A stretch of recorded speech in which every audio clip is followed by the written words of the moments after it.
जनसुराज भी बढ़िया किया है। पिछले बार पिछले मतलब ये प्रथम चरण के जो मतदान हुए हैं उसमें जनसुराज की भी अच्छी स्थिति है और हमें लगता है कि उनको वोट अच्छे मिलेंगे। वो अपना प्रतिशत वोट दिखा सकते हैं कि हमारा इतना वोट प्रतिशत गया है। और ये जनसुराज के साथ क्या है, ये दोनों के वोटों को ले रहे हैं, चाहे वो एनडीए का वोट हो या महागठबंधन का वोट हो। उन्होंने घोषणा कर रखी थी तो मुसलमान जहां कैंडिडेट खड़ा होंगे उसी हिसाब से हम कैंडिडेट देंगे। तो इस हिसाब से कई उन्होंने मुसलमानों को और कई लोगों को लुभाने के लिए कई प्रकार की बातें कही थी। जी नमस्कार, मैं अजय वर्मा और आप देख रहे हैं न्यूज नशा। बिहार का चुनाव बहुत ही इंपॉर्टेंट इसलिए माना जाता है क्योंकि देश का दशा और दिशा, जैसा कि संजय जी ने कल भी कहा था, निर्धारित करने के लिए बिहार का चुनाव ही महत्वपूर्ण देखा जाता है।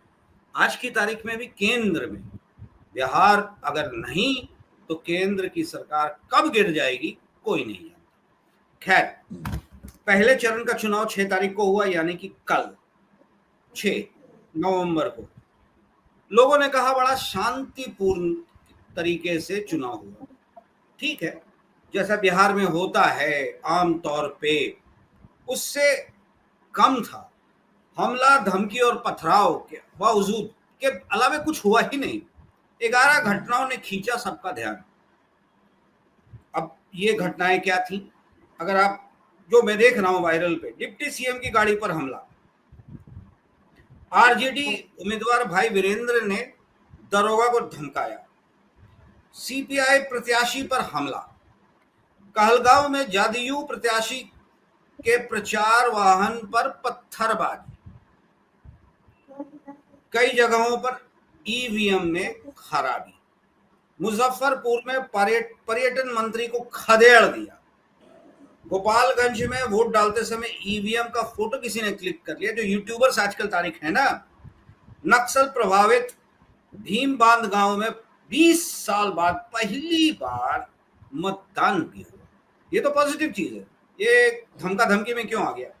मुजफ्फरपुर में ईवीएम खराब होने से परेशानी, मतदान कर्मी बेहोश हो, वोट देकर लौटते समय जिला पार्षद को वाहन ने कुचला। ये सारी छोटी छोटी घटनाएं जब वायरल करते हो आप बिहार के बारे में, तो ये छोटी छोटी घटनाओं के बारे में जो कि देश भर में आम तौर पे होती हैं, बिहार को क्यों बदनाम कर रहे हो यार? बिहार में जब तक कि बमबाजी ना हो, बाहुबलियों का खतरनाक अप्रोच ना हो, तो बिहार ही नहीं है। पर इस बार इस चुनाव में ये देखा गया कि बिहार में बड़े शांतिपूर्ण तरीके से चुनाव हुआ। और जैसे संजय जी आपने कहा था ना, आपने कल कहा था, क्या कहा था? 62% से ऊपर मतदान होगा। 64% हो गया सर। आपको भी पता था शायद, और शायद ग्राउंड रिपोर्ट मैंने कहीं नहीं देखा था, किसी का नहीं सुना था, जैसा आपने कहा था कि 62 के ऊपर होगा। शायद आप एकमात्र शख्स हैं जो हमारे साथ हैं और आपने बताया था कि 62 से ज्यादा होने की उम्मीद है। आपको कैसे लगा? क्या बिहारियों के नब्ज को आप जानते हैं हुजूर? खैर, एक तरीके से मैंने आपसे पूछा। अगला चुनाव, अगला पोलिंग 11th को है। लोग, मैं जिनसे बात कर रहा था, वोटर्स का कहना है कि इस बार तो 64 पहुंचाया, इस बार हम 70 तक पहुंचने की कोशिश करेंगे। आमतौर पे देखा जाता है, जो हम देखते थे अपने टाइम, कि जब ज्यादा वोटिंग होती है तो एंटी इनकम्बेंसी माना जाता है उसको, क्योंकि सरकार को हटाना है, इसीलिए हम वोट देने जा रहे हैं। पर पिछले 10 सालों में हमने देखा कि जब मैक्सिमम वोटिंग होती है, वोटिंग परसेंटेज बढ़ता है, तो वो सरकार को स्टैब्लिश करने के लिए होता है। आपका क्या कहना है? क्योंकि प्रथम चरण का चुनाव ओवर हो चुका है, दूसरे चरण का चुनाव होना है 122 सीट्स पे, 20 डिस्ट्रिक्ट्स, और कौन कौन है महत्वपूर्ण नॉन कैंडिडेट्स और बाहुबली। आपको क्या लगता है क्या होने वाला है? मुद्दे क्या होंगे? कि आमतौर पे चरणों में मुद्दे बदल जाते हैं।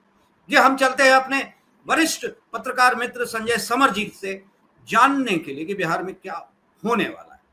जी संजय जी। देखिए दीदी, आपके एक सवाल का जवाब दे दें कि भाई कैसे उम्मीद थी कि भाई 62 से ऊपर और 65 के आसपास आने की संभावना कल हमने आपको बताई थी। जी ये जी। बिल्कुल अंदाज हो जाता है और एक अनुभव बता देता है कि इस तरह से वोटों का फ्लो चलता है, उस हिसाब से काउंटिंग के आधार पर मन की काउंटिंग होती है और कागज पेन की ये नितांत व्यक्तिगत काउंटिंग होती है, उस हिसाब से ही हमने बताया था। रही बात जो द्वितीय चरण के चुनाव की, इसमें वोट का परसेंटेज बढ़ने की संभावना ज़्यादा है।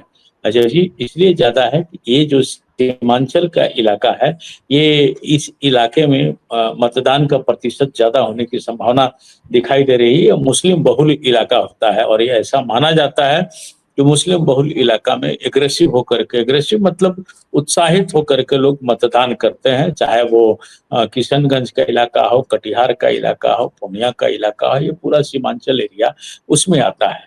तो हमें ऐसा लगता है कि जो आपने कहा कि 70% तो 70 प्लस ही जाने की संभावना दिखलाई दे रही है। 70% तो चला ही जाएगा और जो बीते कल जो मतदान हुआ है अजय जी, वो रिकॉर्ड तोड़ मतदान हुआ है, क्योंकि अब तक 60 का ही रिकॉर्ड था और ये रिकॉर्ड बढ़ा है।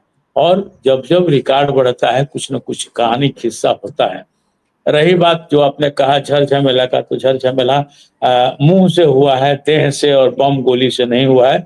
इसके लिए कल ही हम प्रशासन को, शासन को और वहाँ की जनता को न्यूज़ नशा के माध्यम से साधुवाद धन्यवाद दे दिए थे कि किसी प्रकार की अनहोनी नहीं हुई। हाँ, टकराहट ज़रूर हुआ। उप मुख्यमंत्री विजय सिन्हा वर्सेस आरजेडी के एमएलसी के बीच तुम तड़ाक ज़रूर हुआ। विजय सिंह ने आपा खो दिया और अनर्गल बात बोलते रह गए, जो सब दिखा। उनके गाड़ी पर गोबर और चप्पल भी फेंका गया। उन्होंने अपना अपने ही प्रशासन को, हालाँकि अभी तो सब चुनाव आयोग देख रहा है, उसमें उन्होंने वहाँ के एसपी को भी बोला कि भाई ये कैसा एसपी है, एकदम फजीहत करके रख दिया, निकम्मा है, जो भी है, उन्होंने अपने ही प्रशासन को बोला। कई गाँव में, एक गाँव नहीं, कई गाँव में उनको प्रवेश भी करने नहीं दिया लोगों ने, उसके लिए भी वो उन्होंने राजद के गुंडा करार दिया। एक खास जादव समुदाय के बारे में उन्होंने कहा कि ये जादव समुदाय के गुंडे हैं। ये सब उस पद पर बैठ करके इतने सस्ते शब्दों का प्रयोग करना कहीं से जायज नहीं दिखता है अजय जी। लेकिन चलिए, अब तो भाई उप मुख्यमंत्री हैं, भारतीय जनता पार्टी के चहेते हैं, तो जो कहें तो भाई मानना है। लेकिन लोकतंत्र में ऐसे शब्दों का कोई स्थान नहीं होता है। अगर बड़े लोग ही इतने सस्ते शब्दों का इस्तेमाल करेंगे तो नीचे के लोग तो और क्या करेंगे? सवाल यही है। अब रही बात आगे की, तो सारे सारे सब जगह से तैयारियां हो रही हैं। इधर कांग्रेस भी अपना बढ़िया से खुट्टा कटिहार पूर्णिया इलाके में गाड़े हुए हैं, तो वैसे भी आकर के अपना दम दिखा रहे हैं कि भाई वोट मैं ले लूंगा और कर लूंगा। कई लोगों के तकदीर 11 तारीख को बंद होगी, जिसका पिटारा खुलेगा 14 तारीख को। हालांकि सर्वे रिपोर्ट, ये रिपोर्ट, वो रिपोर्ट अगर देखें तो जो जिस पार्टी का समर्थक है उसके पक्ष में घोषणा कर रहा है। कोई लोग तो बोल रहे हैं कि एनडीए को 170 से 80 सीट आएगा, कोई लोग कह रहा है कि महागठबंधन का 145 से 50 सीट आएगा। तो ये अब ये कयास जो पहले एग्जिट पोल पर भरोसा होता था अजय जी, आज के दिन में भरोसा करना कठिन है। मेरे इस बात से आप सहमत भी होंगे, क्योंकि वही लोग एग्जिट पोल, ऐसे भी आप देखें कि 5,000 लोगों पर 5,000 लोगों पर 5 लाख का जिम्मेवारी कैसे लिया जा सकता है। आप अगर ऐसे देखें तो कहीं भी जहां भी मतदान हो रहा है, एक विधानसभा में कम से कम 2.5 से 3 लाख लोग होते हैं। तो ये 3 लाख लोगों में कहीं 500 आदमी पर अगर हम सर्वे कर करके और 5 लाख के बारे में कैसे हम लोग चर्चा कर सकते हैं। तो ये चीज है। और ये चुनाव जो हो रहा है वो पूरी तरह से चुप्पे-चाप फलानवा साफ वाले हिसाब से चल रहा है। किसको साफ करना है अब जनता समझे, लोग कहें, लेकिन ये चल रहा है कि चुपचाप साफ। तो स्थिति यही बनी हुई है। अब देखना है कि 14 तारीख को लोग ये क्या करें। हाँ, ये जो दूसरे चरण का जो मतदान होगा, इसमें कई क्षेत्र जो आएंगे अजय जी, वो बाहुबलियों के क्षेत्र होंगे। क्योंकि मैं एक बात बड़े साफ शब्दों में बता दूं कि चुनाव तो 18 जिले में हुआ है, 121 सीट पर हुआ है। पटना के उधर मतलब हाजीपुर, वैशाली, मुजफ्फरपुर, ये सब इलाका है। हालांकि मुजफ्फरपुर में मतदान हुआ है। इस सब इलाका में बाहुबलियों की संख्या बहुत ज्यादा होती है। छोटे बाहुबली, बड़े बाहुबली, कई प्रकार के बाहुबली होते हैं। और पटना से इधर बिहटा, आरा, सासाराम, ये सब जो जगह है ना अजय जी, बक्सर, इन सब जगह पर बाहुबली नहीं है, क्योंकि यहाँ सब कोई बाहुबली ही। इसी से इधर बाहुबलियों की संख्या ना के बराबर होती है। एक ले दे करके सुनील पांडे, हुलास पांडे का नाम आता है, तो ये लोग अपने बाहुबल का प्रयोग और सदुपयोग कहीं दूसरा जगह करते हैं, आरा जिला में नहीं कर पाते हैं। चूंकि आरा के लोग खुद उसी तरह से दबंग होते हैं, तो वहां किसी का चलता वलता नहीं है।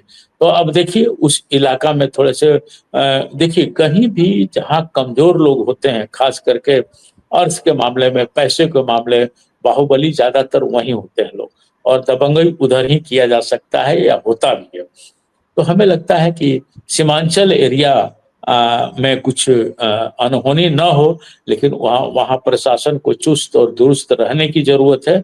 और तो वोटों का प्रतिशत अजय जी, आपके सवाल के अनुरूप मैं बता रहा हूँ कि वहीं से बढ़ेगा जो तकदीर खींचेगा, चाहे एनडीए का तकदीर खींचे या महागठबंधन का तकदीर खींचे, ये दूसरा ही चुनाव बता पाएगा। अजय जी, मैं आपसे ये जानना चाहता हूं कि बाहुबलियों के बारे में आपने बता दिया, पर एक शख्स के बारे में कहा जा रहा है कि 6 तारीख को उसकी स्थिति वाकई में खराब हो गई। क्या परिवार का सपोर्ट नहीं मिला? क्या भाई का सपोर्ट नहीं मिला? क्या पिता का सपोर्ट नहीं मिला? क्या माँ का सपोर्ट नहीं मिला? आप भी समझ रहे हैं कि मैं किसकी बात कर रहा हूं। वो है तेज प्रताप। सुनने में जो आ रहा है कि उसकी स्थिति वाकई में खराब है। इस बार पहले चरण में चुनाव में थे वो। देखिए अजय जी, मतगणना के बाद ही कुछ कहना उचित होगा। जी। और जिस ओर आपका इशारा है, तो मैं बता दूं कि उनका प्रतिशत 14% है। और उस 14% में उनके भाई चाह करके भी संधमारी नहीं कर पाए हैं। वो अपनी सीट बचा लें वही ज्यादा है, क्योंकि लोगों के दिमाग में भरा पड़ा हुआ है कि जो मुख्य धारा से जुड़े हैं उन्हीं के साथ हम दें, और जो मुख्य धारा से जुड़े हुए हैं उनके साथ कई लोग जुड़े हुए हैं। इसलिए हमें लगता है कि उनकी स्थिति थोड़ी मजबूत है। और जो अकेले लड़ रहे हैं उनकी तो स्थिति बहुत ठोस दिखलाई नहीं दे रही है। वो अपनी सीट बचा लें वही बहुत है। हालांकि उनकी मां ने उन्हें आशीर्वाद दिया है। उन्होंने ये भी कहा है कि भाई हमारे दोनों बच्चे हैं, दोनों जीते, हमारी हार्दिक इच्छा है। लेकिन उनके जो दूसरे बच्चे बागी होकर के जो जिन्हें निष्कासित कर दिया गया है, जो फाइट दे रहे हैं, तो वहां इन लोगों ने कैंडिडेट दिया है, रोशन जी को उन लोगों ने बनाया है। और सीधे सीधी टकराहट रोशन भरसेज उनके पुत्र से है। लेकिन हमें वहां लगता है, जो हम कयास में ही बता सकते हैं, जितना मैंने दौरा किया उस हिसाब से बता सकते हैं कि उस महुआ उस क्षेत्र से कोई तीसरा ना निकल जाए। दो की लड़ाई में तीसरे को फायदा है, कि जो कहावत होता है, तो वही स्थिति दिखलाई दे रही है अजय जी। तीसरे को मुनाफा जरूर होगा। हाँ, जनसुराज भी बढ़िया किया है पिछले बार। पिछले मतलब ये प्रथम चरण के जो मतदान हुए हैं उसमें जनसुराज की भी अच्छी स्थिति है। और हमें लगता है कि उनको वोट अच्छे मिलेंगे। वो अपना प्रतिशत वोट दिखा सकते हैं कि हमारा इतना वोट प्रतिशत गया है। और ये जनसुराज के साथ क्या है, ये दोनों के वोटों को ले रहे हैं, चाहे वो एनडीए का वोट हो या महागठबंधन का वोट हो।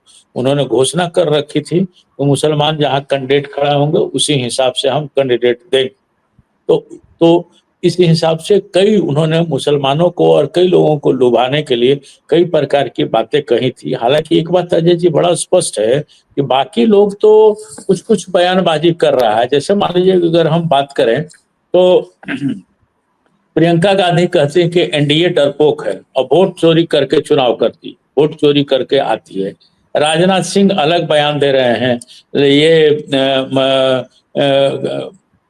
अमित शाह ने सीधे तौर पर बयान दिया है कि कहा है कि लालू और सोनिया गांधी को सिर्फ अपने पेटों की चिंता है। इसके बदले में इन्होंने तेजस्वी ने जवाब दिया है कि भाई बेटा तो आपका भी है, जो आज के दिन में 1600 करोड़ रुपए की सही संपत्ति बात। का मालिक हो गया है। पत्नी तो आपकी भी है जो 16,000 करोड़ की मालकिन बन गई है, आप भी बन गए हैं, तो ये सब पैसे आए कहाँ से हैं?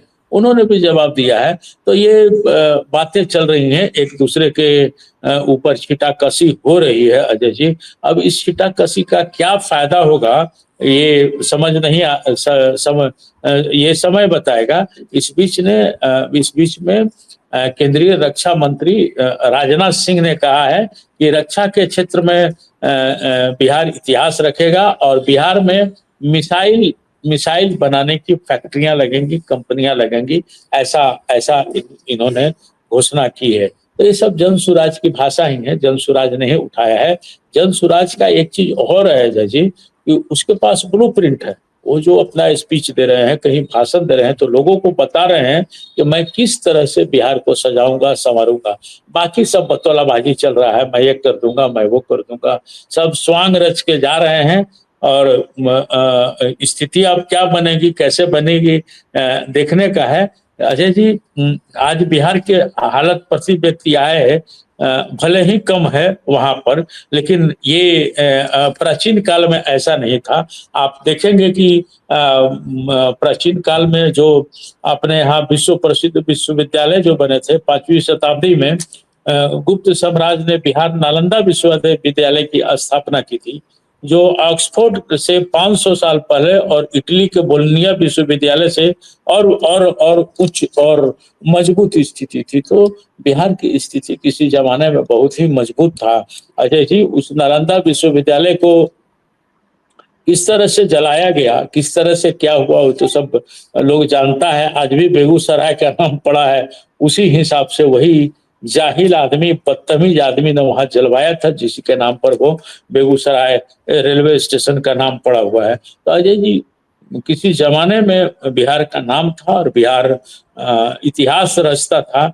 और मैंने कल भी आपके चैनल पर बोला कि चाहे खुदीराम बोस की बात उठाए, चाहे जयप्रकाश नारायण की बात उठाए, चाहे जगजीवन राम की बात उठाए, चाहे राजेंद्र बाबू की बात उठाए, चाहे सच्चिदानंद दान, अगर दानवीरता की बात चलती है तो सच्चिदानंद सिन्हा को आराम से आप नाम ले सकते हैं कि एक कर्ण था और एक हमारे सच्चिदानंद सिन्हा है, जिन्होंने कि पूरे पटना, एक तो बिहार से अलग हट करके, बंगाल से अलग हट करके बिहार बनाया बनाया ही नहीं, सैकड़ों एकड़ जमीन उन्होंने दान में दिया, जिस पर आज एयरपोर्ट है, जिस पर आज सचिवालय है। कई 100 एकड़ जमीन उन्होंने दान दिया। और सबसे ऐसी बात है कि उनकी एक मूर्ति तक नहीं है अजय जी, आज तक की बात मैं बता दूं। और यहाँ 50 रुपया का कंबल, चादर और शेर लोग देता है, कंबल चादर देता है, लोग तो फोटो खिंचवाने में बेचैन रहता है कि मेरी फोटो आ जाए, तो मेरी फोटो आ जाए। कुछ लोग नाटक करते हैं कि हम पूजा कर रहे हैं, तो उसकी भी तस्वीर छपवाते हैं। माँ को प्रणाम करते हैं तो उसकी भी तस्वीर छपवाते हैं कि हम अपनी अम्मा को प्रणाम कर रहे हैं। ये सब चीजें हैं, समय है। तो स्थितियां बिहार की अभी भले ही गड़बड़ हो, चाहे जो लोग कहें, लेकिन बिहार वैसा रहा भी नहीं है। और आज के दिन में कहीं भी आप उठा के देख लीजिए, इस नॉर्थ ईस्ट पूरी तरह बिहार पर निर्भर है, गुजरात बिहार पर निर्भर है, हरियाणा, पंजाब, ये सारे लोग यहाँ मेहनती लोग होते हैं और मेहनत कर करके ही पैसा कमाते हैं जैसे। और उसी मेहनत से ही बिहार स्टैंड किया हुआ है, क्योंकि 20 साल नीतीश कुमार मुख्यमंत्री वहां रहे। वो जीतन मांझी का कार्यकाल को हटा दिया जाए तो लेकिन फैक्ट्री तो एक भी नहीं खुली, रोजगार तो एक भी नहीं हुआ। बस करी बाहर इतने मजदूर भाई हमारे काम करते हैं, वो जो पैसे भेजते हैं बस उसी पर बिहार चल रहा है, इनका अपना उत्पादन कुछ नहीं हो पा रहा है। तो इन्हीं भी अब जो है, तो जो है जैसा है उसी में सबको काम निकालना है। कुछ कह रहे थे अजय जी? मैं ये जानना चाहता था आपसे कि बिहार की स्थिति जो है आज की तारीख में पूरा देश देख रहा है, पर एक भरोसा है कि दशा और दिशा जो कल आपने कहा तय करेगा बिहार अगले केंद्र में, या अगले केंद्र में क्या, इसी केंद्रीय राज्य के लिए, केंद्र में जो शासन है उसके लिए। क्योंकि अगर नीतीश जी किसी तरह से नहीं आ पाते हैं तो इक्वेशंस तो चेंज हो, या जीत जाते हैं और मुख्यमंत्री का चेहरा बदल दिया जाता है, जिसकी संभावनाएं हैं।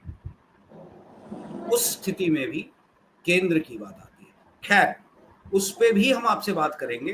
पर मैं आपके पास आना चाहता हूं एक ऐसे शख्स को लेकर, एक ऐसी पार्टी को लेकर जिसने बिहार में एंटर किया ये कहते हुए कि बिहार का हम स्वरूप बदल देंगे, बिहार का इमेज चेंज कर देंगे।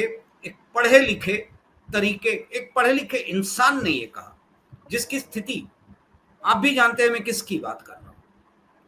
उन्होंने कहा कि जातीय आधार पे हम टिकट्स या जातीय आधार पे जो बिहार जिंदा है हम उससे अलग करेंगे, एम्प्लॉयमेंट लाएंगे, विकास लाएंगे, XYZ, जैसा कि दिल्ली में अरविंद केजरीवाल ने कहा था और उनकी सरकार भी आ गई थी। 2 टर्म वो मुख्यमंत्री भी रहे थे दिल्ली में। शायद उनसे इन्फ्लुएंस्ड होकर ये शख्स जिसका नाम है प्रशांत किशोर, उनको लगा कि हम बिहार में भी शायद इस तरह का कोई एक्सपेरिमेंट कर सकते हैं। उन्होंने IAS IPS प्रोफेसर डॉक्टर जो रिटायर्ड थे या रिजाइन करके राजनीति में आना चाहते थे उनको लेकर, और उन्होंने कहा कि यूथ मेरे साथ है, बिहार के बदलाव की बात मैं कर रहा हूं। पर बाहुबली, अपराधी छवि के लोग, पैसे पे टिकट्स, मैं उस पे भी नहीं जाना चाहता। आपको क्या लगता है? और जो मुझे जानकारी मिली है कि फर्स्ट फेज के इस चुनाव में उनके लोगों ने अच्छा खासा वोट बटोरा है। आपका क्या कहना है?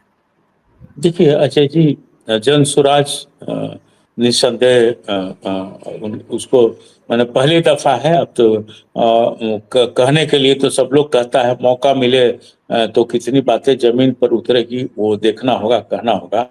रही बात अरविंद केजरीवाल से प्रेरित होने की, तो मैं ऐसा नहीं मानता, क्योंकि प्रशांत किशोर से हमारी मुलाकात हुई थी चुनाव से पहले भी, उनसे बातें हुई थी इन सब विषयों पर। उन्होंने कहा था कि देखिए हमने तो ममता के लिए काम किया, हमने भाजपा के लिए काम किया, हमने कांग्रेस के लिए काम करना चाहा, सबके लिए काम किया। तो हमें लगा कि भाई मिट्टी अपनी है, मिट्टी का कर्ज है, उसको हम चुकता करें। प्रशांत किशोर सालों बाद अपने घर में भी गए हैं, घर को भी अपने देखा है, घर भी उनका आलीशान है। जो लोग आरोप लगाता था लोग की भिखारी है, ये है वो है, ऐसा नहीं है, उनका घर भी आलीशान है। आज के दिन में एक भी आरोप वो यहाँ, देखने एक सवाल मेरा, आरोप की बात आपने की। उनके पास 2 स्टेट का वोटर लिस्ट, वोटर नॉमिनी है। बंगाल में भी वो वोटर हैं, बिहार में भी वोटर है। जी आगे बढ़े आप। देखिए देखिए अजय जी, अब देखिए ना, राकेश कुमार सिन्हा दिल्ली में भी वोट दिए, बिहार में भी वोट दे रहे हैं।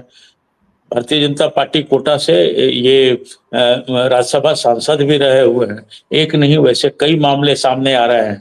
कम से कम 7 8 9 तो सोशल मीडिया पर रन कर रहा है।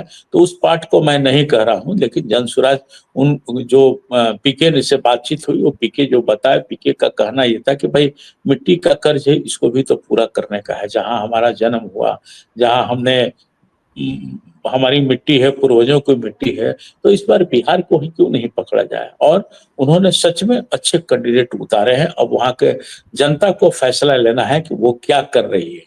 और ये लोग कुछ काम, इनके पास जो ब्लूप्रिंट है, जो बोल रहे हैं, अभी आपके चैनल पर सेकंड भर पहले, मिनट भर पहले हमने कहा कि वो जो बोल रहे हैं वो बता रहे हैं कि हम बिहार को कैसे डेवलप कर सकते हैं, कैसे हमारे लोग पलायन से रुक सकते हैं। बिहार की छवि दो प्रकार की छवि है अजय जी। आप दिल्ली में रहते हैं, एक तो कुली की छवि है कि भाई ये लोग मजदूरी करते हैं, दूसरी बिहार में सबसे ज्यादा IAS और IPS IRS होते हैं अजय जी। तो ऐसा ऐसा गैप नहीं हो सकता है कि एक एकदम अर्श पर रहेगा और एक एकदम फर्श पर रहेगा, ऐसी बातें नहीं हो सकती है।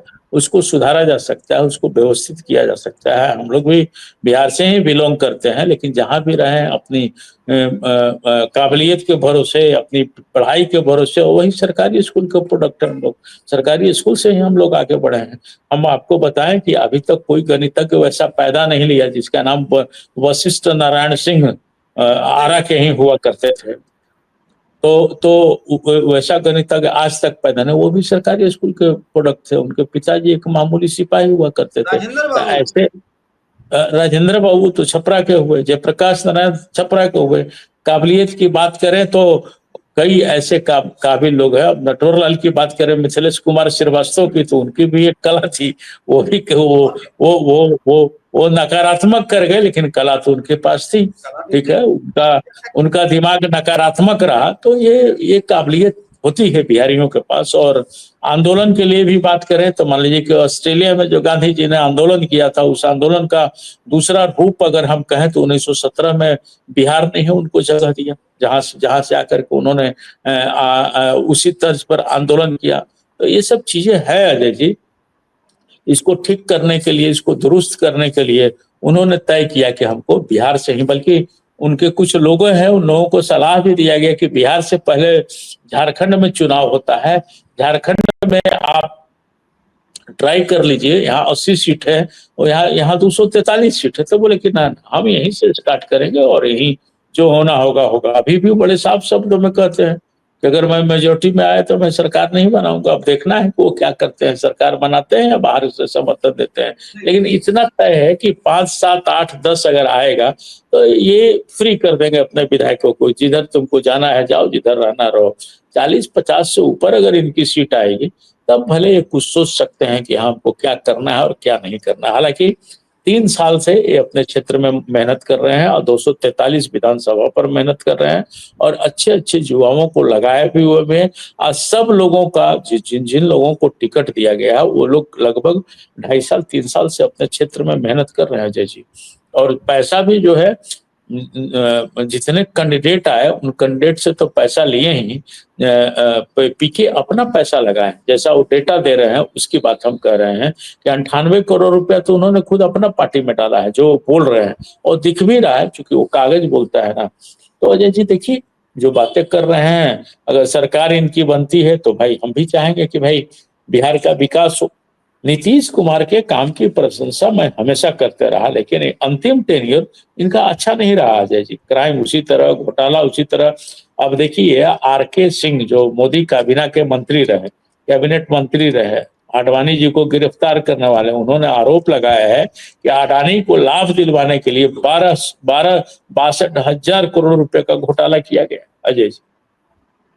तब ये सब धीरे धीरे धीरे धीरे आएगा, सामने आएगा, तब ये इसकी पहचान, जो घोटालेबाज, बाहुबली, ये सब चीज है, ये सब को भूल करके और एक अच्छे लोगों को आने का जरूरत है। और आए, आकर के बिहार को एक नया नाम दे, ताकि तमाम लोग वहां जाएं और बिहार करें अजय जी। मेरा कहना, एक चीज और मेरे जानकारी में आई है जिसपे मैं बहुत छोटा आपसे आंसर चाहूंगा। एज मैं खुल के नहीं बताना चाहता, एज जो कॉर्पोरेट के हैं, ए, आप भी समझ रहे हैं मैं किसकी बात कर रहा हूं। उनका इन्वॉल्वमेंट इस बिहार इलेक्शंस में है और शायद प्रशांत के साथ भी है, जो मुझे किसी ने बताया। मैं आपसे जानना चाहता हूं। देखिए अजय जी, जब आपने कहा है नक्सल में बताने के लिए, तो बिना उनके कोई चुनाव हो नहीं सकता है पूरे भारतवर्ष में। बस इस बात को मैं बता दे रहा हूँ। महाराष्ट्र में भी वही दिखे, झारखंड में भी वही दिखे, जहां जहां का चुनाव का नाम लीजिए, वहां बिना उनके कोई चुनाव हो ही नहीं सकता है। एक लाइन का बात जानिए, क्योंकि चुनाव को वो व्यवसाय के रूप में लेते हैं और वह एक व्यवसाय ही है। तो ये नक्सल में आपका जवाब रहा कि भाई बिना उनका आज के दिन में चुनाव हो नहीं सकता है, क्योंकि बड़े लोगों का हाथ उनके पीठ पर है, तो वो काम कर। जाते जाते आपको क्या लगता है, फर्स्ट फेज के बाद हम क्या समझ सकते हैं या क्या बोल सकते हैं कि बिहार में क्या होने वाला है? देखिए जाते अजय जाते जी, हाँ, क्योंकि बस हम आपसे ओपिनियन और एग्जिट नहीं मांग रहे हैं। नहीं नहीं नहीं, मैं बता दे रहा हूँ कि अभी तक जो दिखलाई दे रहा है वो हंग ही दिखलाई दे रहा है, मेजोरिटी किसी की आ नहीं रही। जी, जितना मैं घूमा हूँ उस घूमने के आधार पर मैं बता रहा हूँ कि बिहार में हंग हो रहा है, जिसको बिहारी भाषा में खिचड़ी कहते हैं, वो खिचड़ी ही बन रही है। अब ये काट के हांडी में कैसे खिचड़ी बनेगी, यह एक सवाल है जिस पर 14 तारीख को फैसला आना है। चलिए, अच्छा लगा आपसे बात करके। 11 को सेकंड फेज, 14 को फाइनल रिजल्ट। हम फिर मिलेंगे आपसे और मिलते ही रहेंगे बिहार के चुनाव को लेकर, अपने व्यूअर्स के लिए उनको बताने के लिए कि बिहार में क्या हो रहा है। जी धन्यवाद। और आप हमसे जुड़े रहने के लिए सब्सक्राइब करें YouTube पर, फॉलो करें ट्विटर पर और लाइक करें Facebook पर। और ज्यादा जानकारी के लिए आपको टाइप करना होगा सिर्फ न्यूज़ नशा।